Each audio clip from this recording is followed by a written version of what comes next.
Welcome to my channel the gentle women.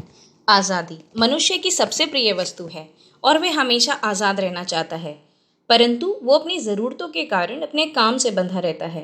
वो चाहकर भी फ्री नहीं हो पाता, क्योंकि उसकी ज़रूरतें पैसे से पूरी होंगी और पैसा उसे काम करके ही मिलेगा, चाहे वो काम उसकी पसंद का हो या ना हो।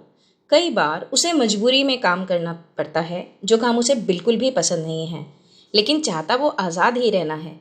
क्या आपके साथ भी ऐसा ही कुछ है? अगर ऐसा है तो आज का वीडियो सिर्फ आपके लिए है। आज़ादी का मतलब सिर्फ बोलने, घूमने, काम करने की आज़ादी ही नहीं, बल्कि आर्थिक आज़ादी भी है। मतलब ऐसी फ्रीडम जिसमें बिना काम करे भी हमारी कमाई होती रहे, और यही आज का टॉपिक भी है। भारतीय शिक्षा प्रणाली आमतौर पर 12 साल तक हम स्कूल में पढ़ते हैं, उसके बाद 3 साल का ग्रेजुएशन, 2 साल का पोस्ट ग्रेजुएशन और लगभग 17-18 साल हम इसी तरह एजुकेशन लेते रहते हैं, जिससे 22-23 साल की उम्र तक आते आते कुछ कमा सकें और अपने पारिवारिक खर्चों को पूरा कर सकें। लेकिन इन 18 सालों में हमें कहीं भी ये नहीं सिखाया जाता कि पैसे को मैनेज कैसे करना है, how to deal with finance. Imagine करिए, अगर सचिन तेंदुलकर को 18 साल होने के बाद बैट पकड़ाया जाता तो क्या वो इतनी अच्छी बैटिंग कर पाते? या लता मंगेशकर जी को अगर 20 साल बाद गाना सिखाया जाता तो क्या आज वो इतना अच्छा गाना गा पाती? आज वो जिस शिखर पर है उसके लिए उन्होंने 3-4 साल से ही प्रैक्टिस शुरू कर दी थी, तभी इस मुकाम पर पहुंची हैं। यही चीज़ हमारे एजुकेशन सिस्टम में भी होनी चाहिए। बच्चे को स्कूलिंग के दौरान ही सिखाना चाहिए कि पैसे को मैनेज कैसे करना है, क्योंकि फाइनली वह पढ़ाई तो पैसे कमाने के लिए ही कर रहा है ना। अगर हम बहुत दिन तक एक ही काम को करते हैं, तब जाकर हमें उसमें मास्टरी या एक्सपर्टीज हासिल होता है। तब हम एक बच्चे से कैसे उम्मीद कर सकते हैं कि जब वो 22 साल का होगा तो एकदम से पैसे मैनेज करना सीख जाएगा? उसकी ये ट्रेनिंग पहले ही होनी चाहिए। मुझे ये जानकर हैरानी होती है कि इस तरह की एजुकेशन किसी सिलेबस या करिकुलम में क्यों नहीं है। पैसे कमाना बड़ी बात नहीं है, उसे बचाना, बढ़ाना और कमाई के नए साधन ढूंढना एक बड़ी बात है। हम सबको ये फेस करना ही है, इसीलिए it is necessary. If I had choice, every school would be teaching financial literacy along with maths and science. अब हम समझते हैं कि फाइनेंशियल इंडिपेंडेंस का मतलब क्या होता है। आपको लगता होगा कि करोड़ों रुपए चाहिए तब कोई जाकर फाइनेंशियली फ्री हो सकता है, पर ऐसा नहीं है। अगर उतना अमाउंट जो आपको हर महीने खर्च के लिए चाहिए वो आपके अकाउंट में बिना काम करे ही पहुंच जाए, तो उसे फाइनेंशियली फ्री बोलते हैं। फॉर एग्जाम्पल, आपका पारिवारिक मंथली खर्च 30,000 रुपीज़ है और ये आपको किसी किराए से मिल जाता है, तो आप पूरी तरह से फाइनेंशियली फ्री हैं। अब सवाल आता है कि इस फाइनेंशियल फ्रीडम को हासिल कैसे करें। इस वीडियो में हम 4 पॉइंट्स डिस्कस करेंगे जो आपको फाइनेंशियली फ्री होने में मदद करेंगे। फर्स्ट पॉइंट है स्पेंड लेस। वॉरेन बफेट जी ने अपनी ज़िंदगी में 5 बेडरूम का एक सेट खरीदा था, जो आज भी वो उसी घर में रहते हैं। वो चाहे तो इससे बहुत बड़ा घर बहुत आसानी से खरीद सकते हैं, लेकिन उन्होंने नहीं खरीदा। इसी मितव्ययिता के कारण वो आज दुनिया के सबसे अमीर लोगों में से है। क्या आपको पता है, बिल गेट्स, जो कि माइक्रोसॉफ्ट जैसे दिग्गज कंपनी के ओनर हैं, जब तक उन्होंने अपना प्राइवेट जेट नहीं खरीदा तब तक एयरप्लेन के इकोनॉमिक क्लास में ही सफ़र करते थे। उनका कहना था कि बिजनेस क्लास और इकोनॉमिक क्लास एक ही टाइम पर अपने डेस्टिनेशन पर पहुंचेंगे, तो बिजनेस क्लास में सफ़र करके अधिक पैसे खर्च करने की ज़रूरत ही क्या है। ये कुछ एग्जाम्पल्स हैं जो बताते हैं कि खर्चे कम करना कितना ज़रूरी है। अमीर लोग भी इसे अपनाते हैं। Beware of little expenses. A small hole will sink a great ship. छोटे छोटे खर्चों को हमेशा कंट्रोल में रखना चाहिए, क्योंकि यही हमें आर्थिक स्वतंत्र होने में मदद करते हैं। खर्चे कम करने से 2 फायदे होंगे। पहला, आपकी सेविंग्स ज़्यादा होंगी। दूसरा, आप समझ पाएंगे कि जीवन जीने के लिए बहुत ज़्यादा सामान की ज़रूरत नहीं होती है। इसके लिए आप अपने क्रेडिट कार्ड का यूज़ कम कर सकते हैं, जिसका रेट ऑफ इंटरेस्ट बहुत ज़्यादा होता है।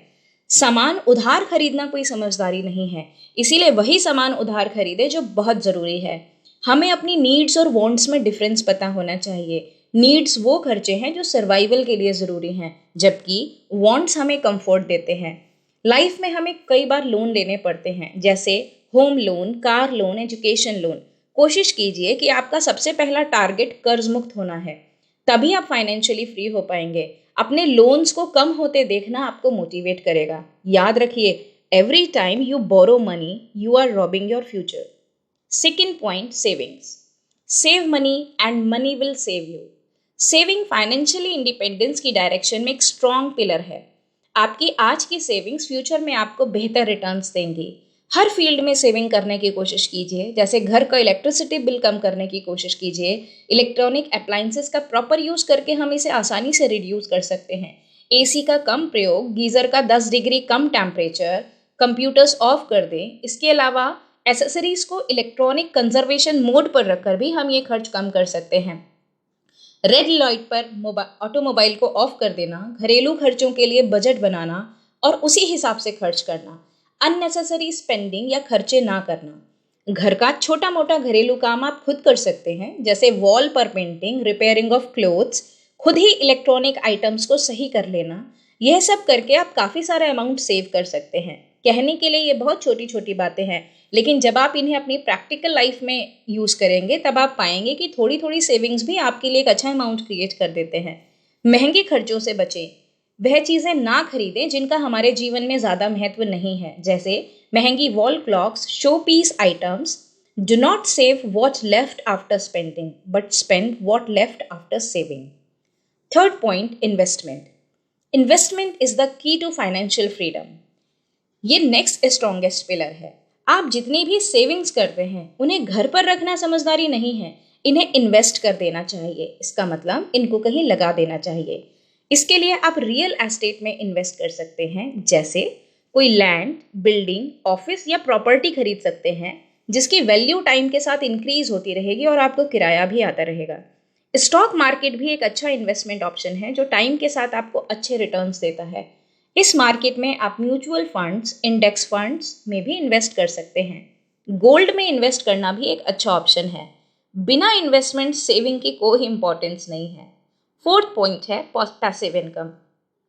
If you don't find a way to make money while you sleep, you have to work until you die. मतलब अगर आप ऐसा कोई तरीका नहीं ढूंढते हैं जिससे सोते समय भी आप पैसा कमा सकें, तो आपको मरने तक काम करना पड़ेगा।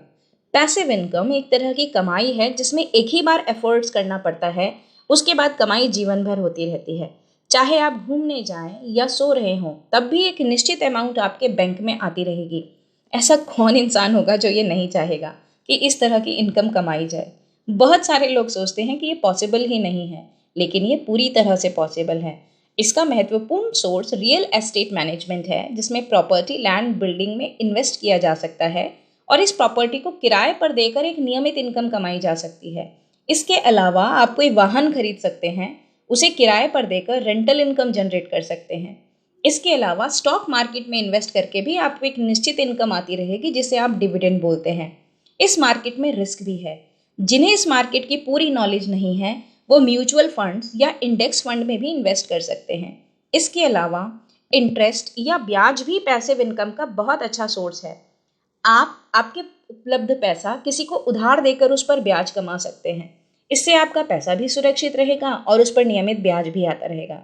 इसके अलावा यूट्यूब चैनल, एफिलिएट मार्केटिंग, आज के डिजिटल युग में आपके द्वारा बनाया गया कोई सॉफ्टवेयर या मोबाइल एप्लीकेशन भी आपको इनकम जनरेट करा सकती है। अगर आपको कोई कोर्स आता है, कोई टॉपिक पर अच्छा नॉलेज है, तो आप ई बुक्स भी लिख सकते हैं जिन्हें इंटरनेट पर बेचकर आप अच्छी इनकम कमा सकते हैं। इसके अलावा फोटोग्राफी का शौक है तो फोटोज आप इंटरनेट पर बेच सकते हैं। आज के डिजिटल युग में पैसे कमाना कोई बड़ी बात नहीं है। आपके लक्ष्य, आपका मनोबल और आपकी इच्छा शक्ति अगर एक साथ काम करें तो इसे करना बहुत आसान है। यह आपको फाइनेंशियल इंडिपेंडेंस की मंजिल तक बहुत जल्दी पहुंचा देगा। Don't forget to like, share and subscribe. All the best. Thanking you. Signing off the